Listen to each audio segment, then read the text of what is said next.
Hello guys, so I wanted to come on here today and talk to you guys about why we are quitting Royal Caribbean cruising. Toast for breakfast. I book a variety of cruise lines and Royal Caribbean is one of them, and I will continue to book Royal Caribbean cruises for clients.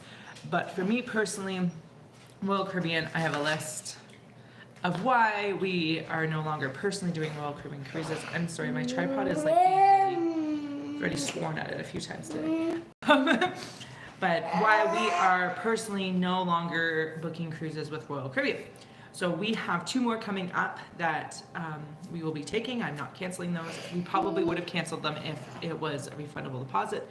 But there's one reason right there, Royal, it's all like non-refundable deposits unless you pay a ridiculous amount more.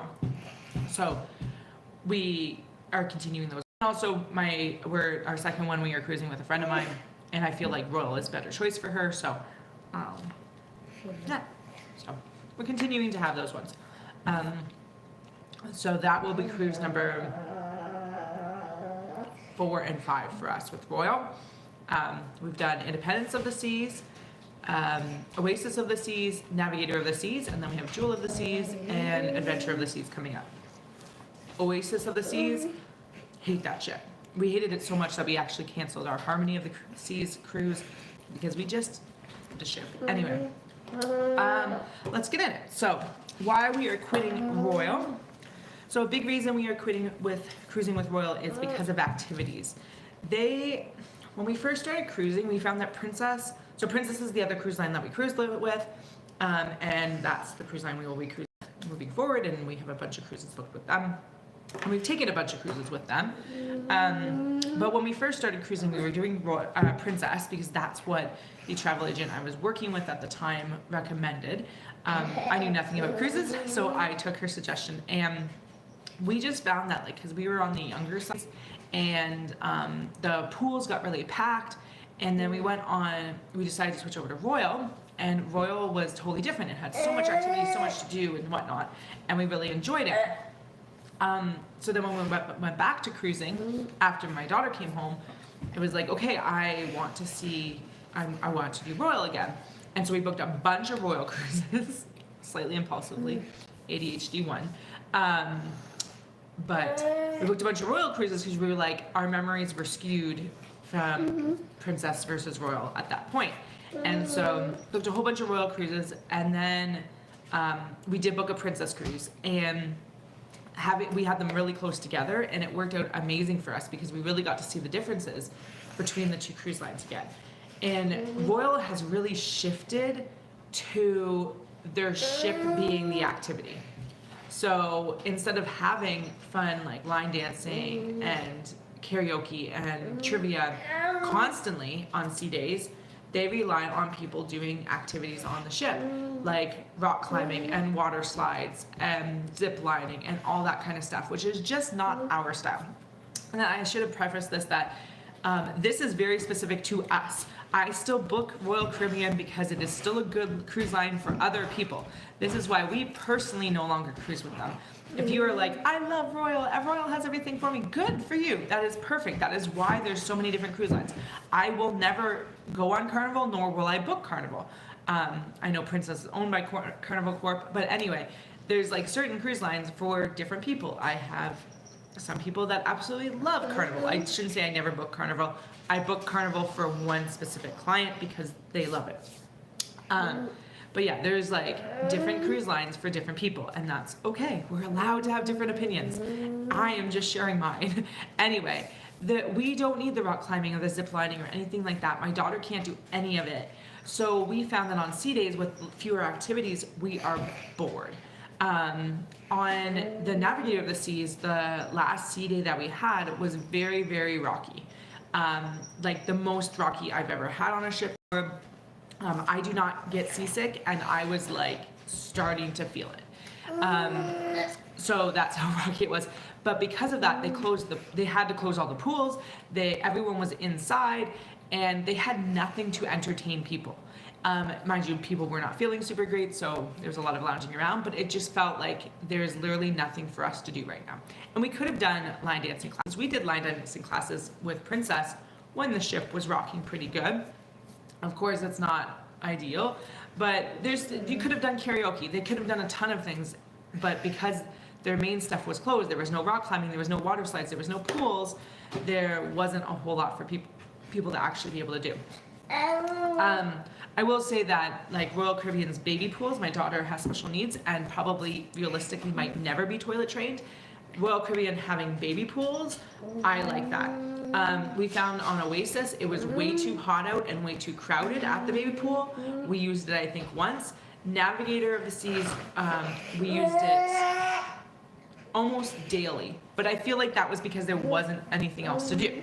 Whereas when we cruised with Princess, we were on Princess for 11 days and we never even felt the need to have a pool. Mind you, we went to Alaska, but still, it was just like there was so much to do to keep my daughter entertained that she didn't need water to do that.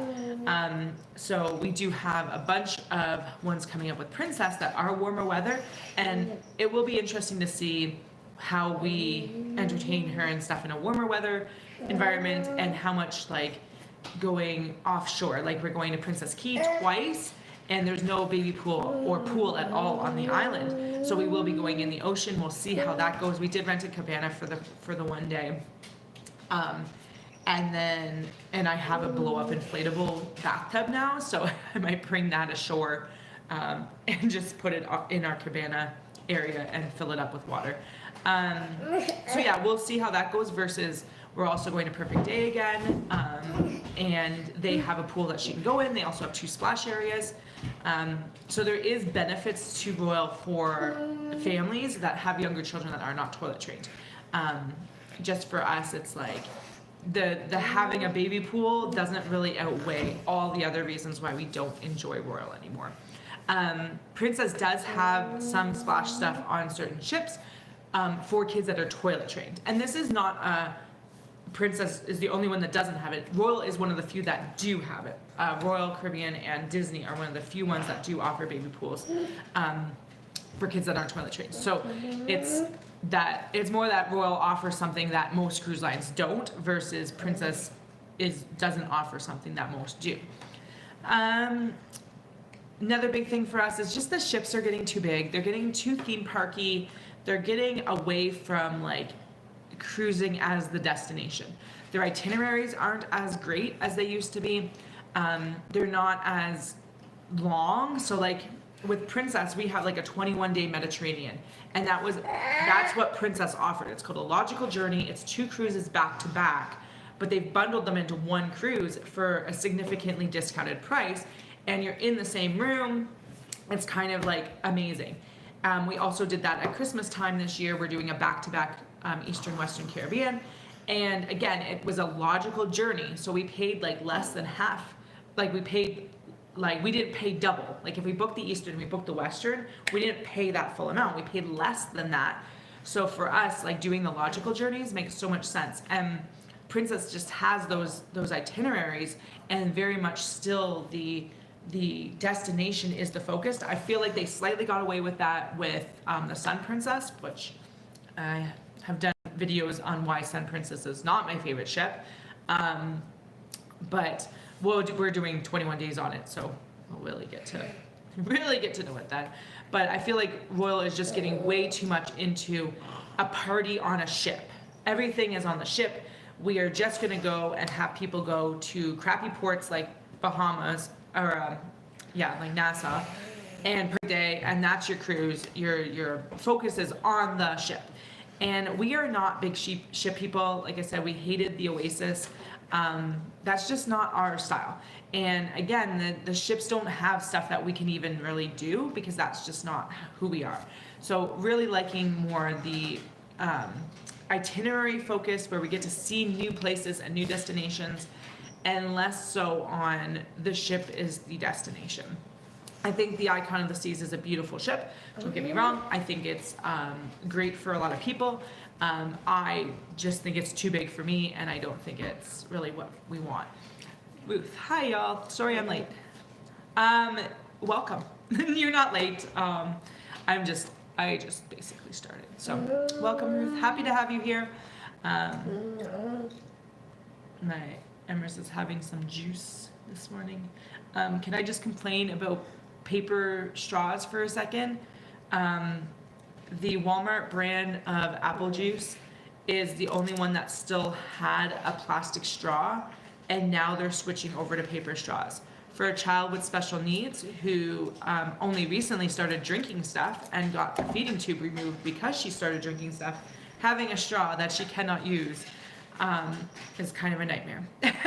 We travel with plastic straws when we cruise. Royal Caribbean has great like biodegradable straws. I won't give them that. They have good straws, but Princess has paper straws. So and it's easier if my daughter has a bendy straw of a certain diameter. I know we're like super, very specific, but like, come on, stop switching kids stuff to paper when you wrap the whole thing. Sure, complain paper straws are completely useless, right? Like, you wrap the whole package of juice boxes in plastic. You wrap the paper straw in a plastic wrapper, and then you give me this stupid paper straw.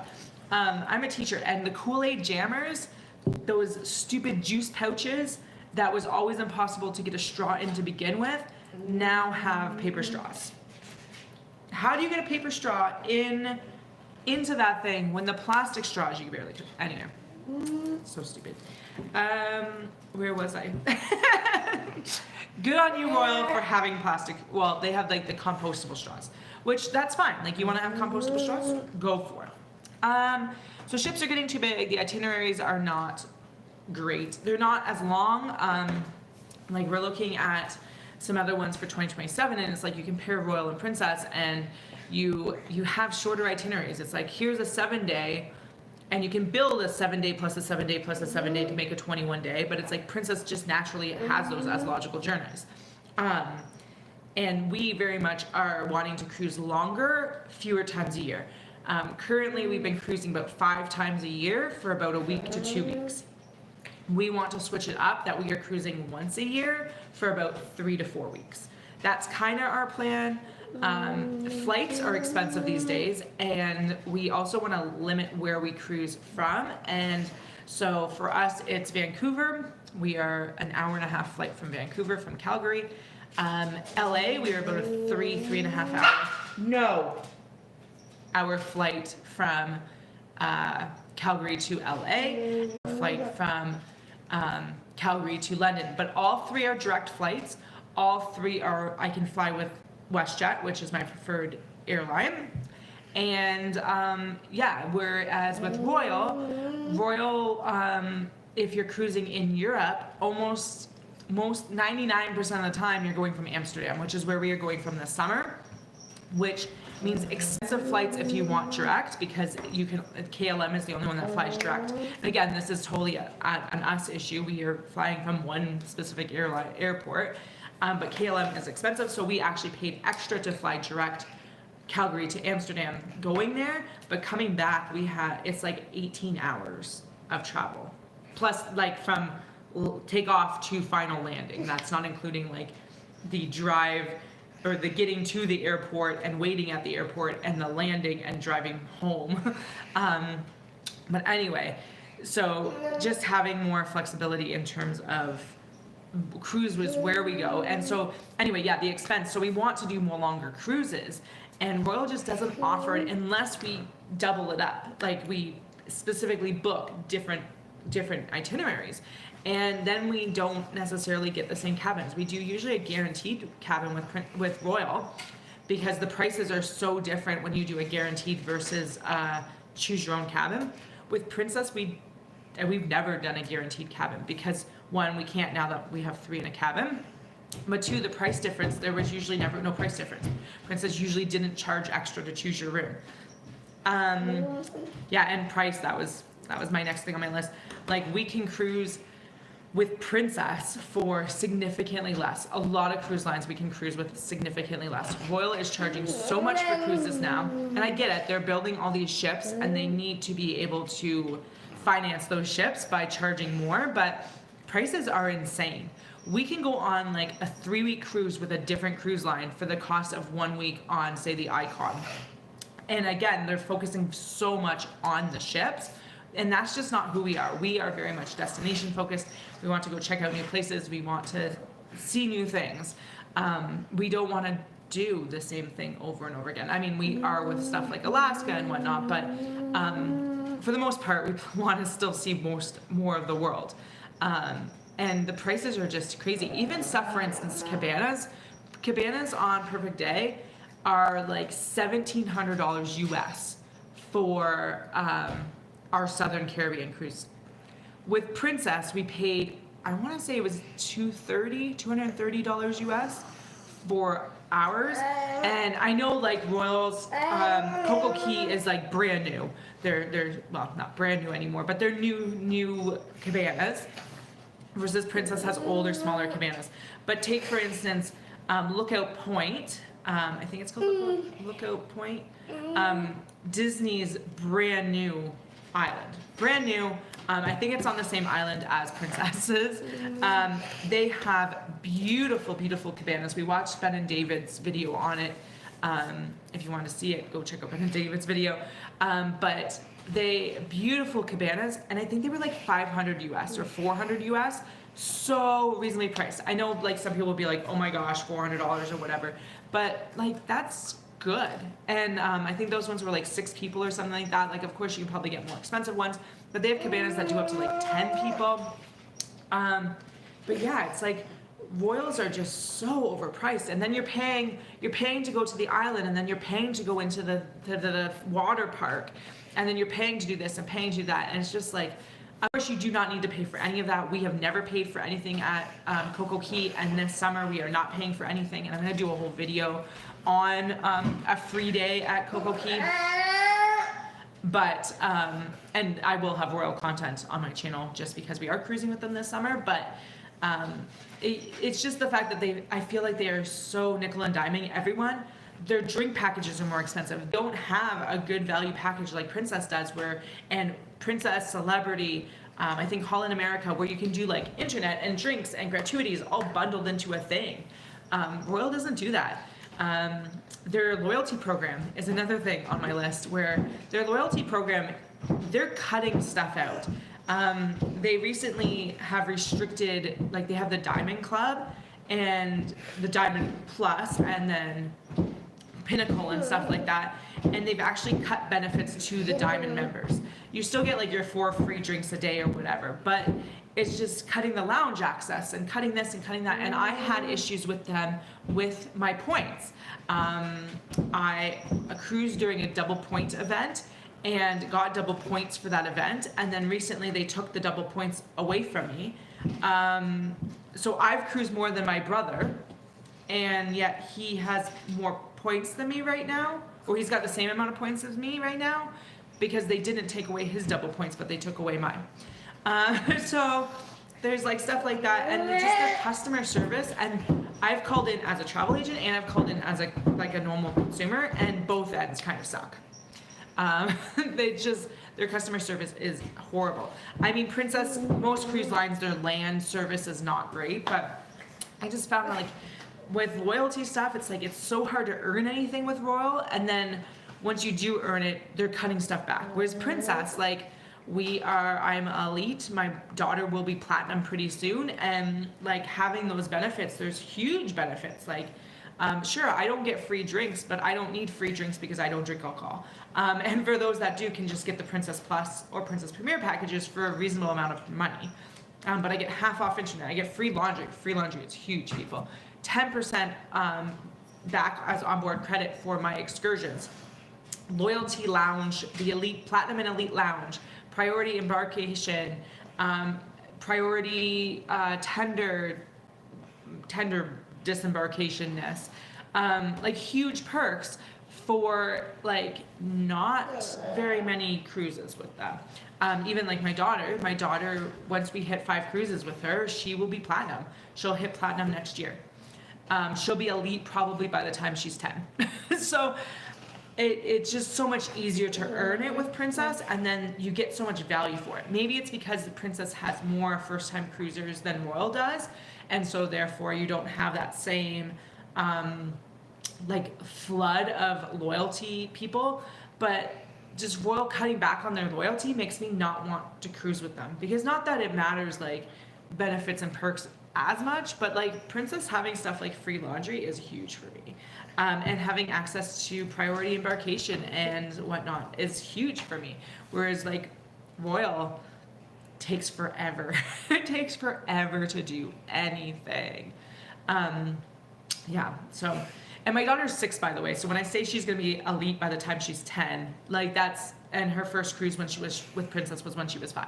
I mean, we cruise a lot, but it's still like, it's only 15 cruises to get to elite, 5 cruises to get to platinum.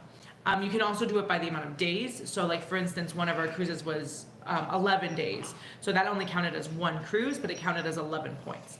For us, like a lot of our back-to-backs are 7-day back-to-backs, so 14 days, but she gets 20 points, the equivalent of 20 points because she gets 2 cruises out of it. So yeah, it's like, I don't know. Also, this is very, very, very much us, but as a travel agent, group cruises on Princess are so much easier to do. It's just the way the logistics go. Princess, did I say on Princess or did I say on Royal? Now I'm doubting what I said. Group cruises on Princess are so much easier to do. I am like a full service travel agent, so I do not want to just book your cruise and then never talk to you again. I want to book your flights, your transfers, your hotels, your pre-cruise hotels, excursions, all of that stuff, and Princess allows me to do that. Royal doesn't. If you want to book a hotel, pre-cruise hotel, you have to do that all on your own. Royal used to offer packages, they no longer offer packages. So to piecemeal stuff together is more challenging. The only port that I have easily been able to do it for is Orlando. All the other ports, it's like kind of a pain in the butt, and I don't do that. Like, I am very picky about what I do because I am full service and I want to be able to give the best customer service. And if I don't feel like a company is providing that, it's harder for me to do it. But I will do flights. I can do flights for everyone, but I can't do excursions. And that is not just with Royal, but any Royal brand. So like Celebrity, I had clients on Celebrity that were asking for excursion help, and I'm like, I have access to nothing. I am so sorry, I have access to nothing. I can help you a little bit, but in terms of actually booking those excursions, you have to do that on your own. With Princess, I can easily book everything. But yeah, I like the Princess packages where they are also still like, they are a premium line. And I know I'm comparing a premium line and a mainstream line, but to me, Princess has the pricing that is more mainstream than Royal is. Like, Royal is getting so expensive now, whereas Princess's prices are still reasonable. I will say that another thing that we don't like is the demographic. So I cruise, I am 36, my brother just turned 40, and then my daughter is 6. So we are not old in age-wise, but maybe the way we cruise is old. But we find that the Princess demographic, because it is a lot older, is just more respectful. And I'm not saying completely. We'll see how it is when we cruise out of Florida, because we haven't cruised with Princess out of Florida in a while. But just very different demographic. We're hoping we might have that a bit with our cruise in Europe with Royal, because it is a different demographic that is cruising to Norway. But still, they are targeting the younger 20s, 30s year old people and families and Americans. They are very much targeting Americans. And I just find that skews it a bit. I'm sorry to all the Americans out there, but a lot of you are really rude. Canadians too, I'm not gonna lie. But there's a different feeling to the people that cruise on Princess than the people that cruise on Royal. That's just what we have. And I mean, you go on Carnival and you get an even different crowd. That is why we will never cruise on Carnival. So it is what it is. But that is just how we feel about the demographic on there. And I forgot where I was going with that, but whatever. What else is there? Okay, the biggest thing that is an issue for us land, I don't remember it being like this when we used to cruise, when we cruised with Royal pre-pandemic, but the food hours. And the Sun Princess is also doing this, which makes me angry, but it seems like the Sun Princess at least has enough backup options. So this was not a big issue on the Oasis of the Seas, because Oasis of the Seas had Park Cafe, Sorrento's, Cafe Promenade, a local fresh. Like, they had enough other options that this was not a problem. But we went on Navigator, and so the buffet is closed from like 3:30 to like 6. That is a long gap for my daughter to not have a snack. So I know that, again, this is like, I need to pre-plan, I need to grab food in advance, that kind of stuff. But like, we went on Navigator, and the only thing open was Cafe Promenade, because there's no Sorrento's, Cafe Promenade, and a local fresh. And we are vegetarian. I try to be vegan as much as possible. And having those two options, it was like, this is our afternoon snack every day, which gets kind of boring. We defaulted to all local fresh because we could do vegan stuff, because they had like just beans and tortillas and stuff like that. But it was like, this is not really fun. I prefer the buffet where I have more choices. And then we are going on the Jewel, which the Jewel, the only option that will be open will be the Solarium Cafe. Well, the Solarium Cafe has like pizza and sandwiches. There's nothing vegan, but hopefully the pizza's vegetarian at least, because it will suck to have no food. And I think Cafe Latitudes, which is like just like snacks, like cakes and stuff, that will be open. But again, like, I'm not giving my daughter cake as an afternoon snack. I'll eat a cake as an afternoon snack, but my daughter shouldn't be having cake as an afternoon snack. Do you want more toast? Are you gonna eat Mama's toast too? And then we're going on Adventure. Adventure is even worse. It's even worse. The only thing open is the Cafe Promenade, which will have pizza and it'll have basically the same stuff. But it's like, Adventure is not a small ship. I have heard on Jewel, though, they do actually have part of the buffet potentially open. I'm guessing it's maybe like Princess, where they close one section and they leave another section open. I have heard rumors that they do that, but I obviously don't have firsthand experience, and the hours of operation do not reflect that. But yeah, Adventure, it's like the only thing that's available is Cafe Promenade. Really? So from 3 to 6, that's where everyone that wants food has to go. And it's like, it's just, no. Whereas with Princess, even their small ships has a 24-hour cafe, which is the same as Cafe Promenade, so they kind of cancel each other out. The buffet, I'm excluding the Sun Princess from this because the Sun Princess is a shit show.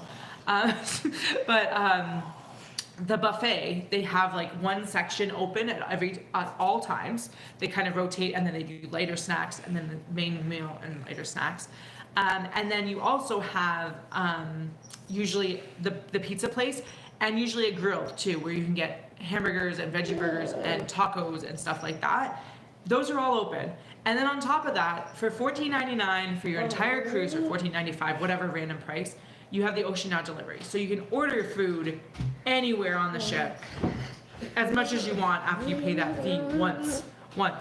I would happily pay a fee to have room service anywhere on the ship for a flat fee once. Whereas with Royal, you have to pay every single time, and there's also, I don't think, any veggie options other than maybe a quesadilla. Whereas with Princess, the veggie burger, quesadilla, peanut butter and jam sandwich, like there's a ton of options that we enjoyed during our cruise. But yeah, that's like our biggest thing is the food. The food is great and is much more veg friendly. They have a vegan menu for the dining room, or vegan options on the dining room menu. They have vegan desserts. Hello Princess, get with it, vegan desserts, people. They're not always the best, but they're good.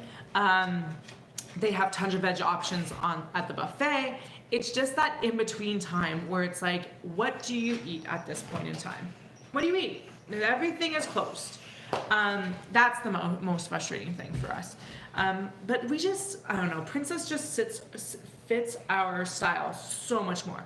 We love the karaoke and the line dancing classes and the theme stuff. Like, you go to Alaska with Princess and you get North to Alaska experience, where they now have a planetarium, they have stargazing and educational talks. They just have so much going. Klondike parties, and then you have other stuff where like you go to different places and they do more themed stuff around those places. Puppies in the Piazza, you're gonna see sled dog puppies. When you go to the Caribbean, they have parrots in the Piazza. I can't remember what else they have going on, but they have like different stuff going on that's very theme, and again, very destination focused versus Royals just like you're on the ship. And like the medallion, like being able to walk up. We got the WOW bands on Oasis. We invested in them. They were money. They cost us, I think, $5 US. And then the only thing they were good for was opening the room by pressing on it. That's the only thing. That's the only thing that we could do with it. The shops still required our key cards. Buying drinks and stuff like that still required our key cards, our CPAS cards. Getting on and off the ship, we still had to use our CPAS card. Whereas Princess, you get your medallion. It is free. Everyone on the ship gets a medallion and a free lanyard. And it does everything. You walk up to your room and the door opens. You don't even need to press on it. You order drinks and it's done. You want to buy something at the shop, you use that. Getting on and off the ship, you are using that. You still have to tap it, but you're using it. I use my wrist because I usually wear a wristband one. Everything's just great, and then that's also how you get your food delivered to you, and you can order drinks and get them delivered to you, like just stuff like that. Even like your loyalty is on it. So like my daughter was a first-time cruiser, her last Princess cruise, and so it was it's white with blue. Yeah, I would get up and get it, but I'm too lazy. White with blue on it, showing that she was a first-time Princess cruiser. But then like mine is black. My brother's was gold. My brother's should be ruby this time. I can't remember. I think he switches halfway through the cruise. Yes, because then he'll be 4 and 5 because we're doing it back to back, which counts as 2 cruises. Anyway, so they show your loyalty, which for someone who enjoys the loyalty status, I kind of like that. Versus Royals, like on my CPAS card, I'll just say gold and emerald or whatever, right? But it's also a great way to know, like, when people are asking questions, being like, okay, this is a first-time cruiser. Like, for me, I very much like to help people. That is, I am a teacher and I am a travel agent. Like, this is what I enjoy. It's my, what do you call it? My love language is helping others, educating others. And so seeing someone and they have a blue medallion and they look lost is very, like, it's very much like, oh, they're a first-time cruiser, maybe I'll help them. Whereas if I see someone that's maybe looking just maybe less going to, I don't know, approach them for whatever. If they're like, oh, they're elite, they know, if you are elite, you know the drill. So, yeah, just one of those things where I kind of enjoy seeing that. It also makes it really easy for the crew because they can easily see your status to know if you're in the right place. Because, for instance, the priority embarkation, disembarkation stuff is all platinum and elite. So if you are not silver or gold, or silver or black, you are not going into those areas. They can quickly see that. Same with the elite lounge. When we go into the elite lounge, they're checking our medallions or like glancing at our medallions in a subtle way. Even stuff like we were sitting around having lunch at embarkation day, and there was someone going around with free wine tasting, or not free wine tasting, wine tasting promotional things. And as elite, I get a free wine tasting. I don't drink alcohol. But for the woman coming around, like, she saw the elite and was right away, was like, oh, you get it for free, kind of thing. Like, for them to know, for the staff to know how experienced you are as well. It's just, I don't know, it's kind of nice. But yeah, the medallions are really cool. I mean, Princess has always done that with their cards, like their CPAS cards also had the color on it. And it was always one of those things where I'm like, one day I'm gonna have the black one, and I do. Not the CPAS card, but the medallion now. Yeah, so just stuff like that and that's also like, I hate to say it, also the status for my daughter. My daughter has special needs. She is, if you have heard her throughout this video, she is not quiet. She's nonverbal. And sometimes accessing some of the elite stuff, knowing that her medallion, no one saw her medallion because I had it in her backpack. But knowing that she was a first-time cruiser versus now even like her next cruise, she'll be gold. and then like just having it that when she is platinum next year when we go to the Mediterranean, it being like she belongs in the Platinum Elite Lounge, even if other people don't think she does. She has earned her right to be in that lounge. Yeah, just having it kind of known that she's an experienced cruiser, and even just from a standpoint of like people, like crew, knowing that I've cruised with her before versus being like maybe a little too helpful sometimes, whereas sometimes I'm like, I know what I'm doing, just leave me alone. But yeah, we love Princess, which is why 99% of my content on this channel is Princess. Coming up, I shouldn't say that, coming up we have a ton of royal stuff coming up. We have 2 ship tours we still need to put out there. My editor is a little slow. So hopefully we'll get that sorted out, but we'll have the Oasis of the Seas ship tour, the Navigator of the Seas ship tour, and then Jewel. We are planning on doing a ton of stuff for the Jewel, and potentially a lot for Adventure as well. Jewel, I have me and my brother, we can both film, but with Adventure, it's only me, so it'll be a little bit harder, but I have a whole list of stuff I want to film. It just might be more like, we might get more food stuff on the Jewel than we do on Adventure, because we plan on doing buffet tours and stuff like that. And then those are our last 2 royal cruises. So then coming up next after that is in December, we are doing a back-to-back Eastern Western Caribbean on the Sky. And then we have Discovery. If you are interested in coming to Mexico with us, if you sat through the last 36 minutes of talking and you're interested in doing a group cruise with us, I have 3 rooms left on the Discovery Princess going to Mexico. I did this cruise at Christmas time last year, New Year's, and good ports, just we did it on the Navigator and it wasn't my favorite. We have lots of diverse needs on our cruise, so you're more than welcome to come join us.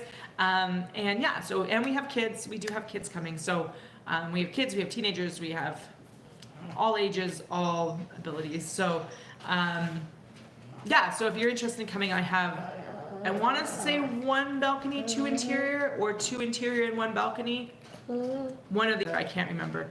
But I do have a private Facebook group where I give tips and tricks and advice and destinations. Links for that's in the description box below. But if you just go to like facebook.com/groups/traveling beyond boundaries, you can have access to it there. And there's information on there. But if you go to my community tab as well, all the group cruise stuff is on there. But again, travelingbeyondboundaries.com, and then I think there's a group cruise section, or I think it's actually on the front page. There's a thing about the group cruise, but yeah, that's happening in April of 2025. So yeah, I'm probably not opening more rooms once those fill up. I think that's probably it. So right now, Princess has $100 deposits. $100, $137 Canadian, I think is what it is. 3rd and 4th guests sail free. So if you have more than 2 people in your cabin, they will sail free. You just pay port fees and taxes. And yeah, and you can add on the Princess Plus or Premier packages, which allow you to have unlimited drinks and internet and all that stuff. But yeah, love to have you. We are also planning on Alaska 2026. Those dates are not out yet. Those probably won't come out until July or August. But I am taking pre-orders for that as well. Pre-orders. I'm pre-bookings, basically people filling out all the information, so when the time comes, I can just book it, like I can hold a room for them and then give them all the information. Because the best prices for cruises are the day they come out or the day after they come out. So I very much want to be able to book those right away. I do have internet when we go to Norway. I do not have internet when we go to our Southern Caribbean, and I'm slightly worried that Princess will come out with those during that time, but it is what it is. I can't control that. I will have Wi-Fi occasionally, but I'm just like, please don't come out during that week, please. Yeah. If you're interested in cruising with me, Princess is my main cruise line, but I do Royal and Celebrity and Holland America and Virgin Voyages and I do premium cruise lines and Royal, basically. Premium luxury, I don't really do budget. I don't do Norwegian. I don't do Carnival. I do Disney. But yeah, all that information is also in the Facebook group. And yeah, I have limited availability for certain times of year, like Christmas and stuff like that, is kind of already sold out for this year. But I think I have some slots for next year. But yeah, book early. Anyway, I'm going now. Bye. Thank you so much for watching. Hit the subscribe button. And you chewing on your straw, but the plastic straw, you can't chew like the stupid paper straws. Anyway, I'm going now. Also, we have merch, and we have, what do we have now too? We have memberships. We are partially monetized. Go us. So if you're interested in merch, that's available. Oh, bye. Oh no. Oh no. Oh no. Oh no. Oh no. Goodbye.